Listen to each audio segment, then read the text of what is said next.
We're joined now by civil rights attorney and community leader Areva Martin. Good afternoon, Areva. Thanks so much for being with us tonight. You know, I was going to ask you to just give us your thoughts on how you're thinking about and feeling about all of this tonight. It's been overwhelming, Pat, just to know that people that we put our trust in, people that we voted for, that they betrayed us in the way that they did.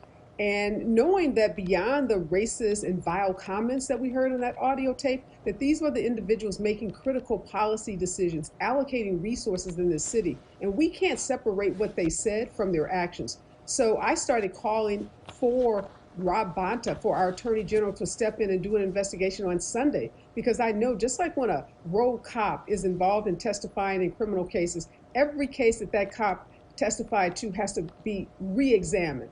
And likewise, every decision that Nury Martinez, Cedillo, and Kevin De Leon decided while they sat on that city council has to be re-examined. We cannot trust that they did anything except act through the anti-Blackness lenses that we heard displayed on that audio tape. So we have a lot of work to do. There's been a lot of talk about healing. I think we're not at the point yet, Pat, where we can even start having a conversation about healing, because we don't even know the depths of what these individuals have done, the harm that they have caused, not just to African Americans in the city, but to all the residents of the city of Los Angeles. And Areva, we know you were one of the first voices to speak out when this all broke last Sunday.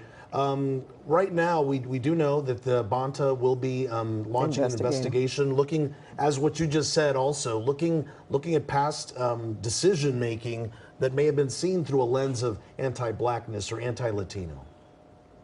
Yeah, and we know he's going to be looking at the redistricting process. We know that that was the subject of this conversation that has been recorded, that these individuals were trying to undermine Black political power in South Los Angeles, in that 10th council district in particular. We know that they were trying to engineer and orchestrate someone to sit in the seat for Mark Ridley Thomas, who had been or was being suspended. They wanted to make sure that that person would be a vote that they could count on. They weren't concerned about the residents of the 10th district or the residents of the city of Los Angeles. So the Attorney General, he's going to examine that process to determine if there were either criminal violations committed as a result of the actions taken by any of these individuals, and perhaps others. He's also going to look to see if there were civil violations based on California's laws as it relates to voting and civil rights. So I think this case, this situation is far from over. Even when these other two council members resign, and hopefully they will, we should look to see what's going to happen with this Attorney General investigation, because I expect it to be very widespread and hopefully get us to a place where the city can start to heal. You know, we were just talking, there possibly could be even more tapes. We just don't even know about that yet.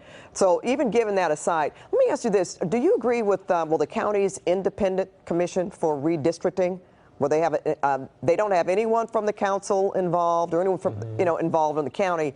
It's all done independently. Would that be a start in terms of besides Bonta's investigation? Absolutely. I think that's a critical next step here, because what was happening in this meeting, again, was this zero-sum game equation that these council members had decided existed as it relates to how we draw lines in Los Angeles. And they were trying to make sure that the lines were drawn in a way that would benefit them.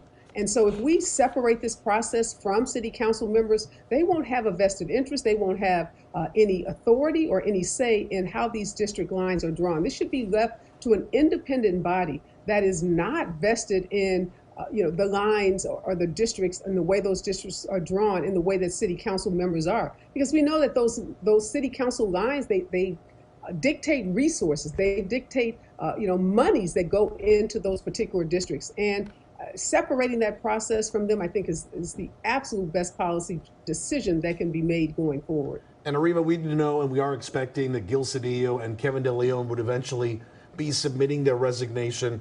What do you believe is going to get the city council to move forward? Today they couldn't have a meeting because there wasn't enough of a quorum there, but can the city get back to business?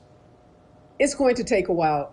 I don't think we can rush past this. I don't think we should expect, even with those resignations, which we all hope are forthcoming shortly, that this city council is going to regain the confidence of the city of Los Angeles. The confidence has been broken, the trust has been broken, and it's going to take some time. They're going to have to rebuild that, and they rebuild it not by their words, but by their actions. What do they do to convince the city of Los Angeles that they are worthy to serve in these positions, that they are worthy to be our leaders? So I think the jury is still out in terms of what's going to happen, but I know we can't just assume business as usual. Right. I watched the meeting on Tuesday, and Gil Cedillo and Kevin De Leon, they walked into the chambers and sat down as if they were ready to do business as usual. And it just shows how out of touch they are. I'll even use the word delusional they are with respect to the harm and pain that they have caused. And that harm and pain won't go away, and it definitely won't go away quickly.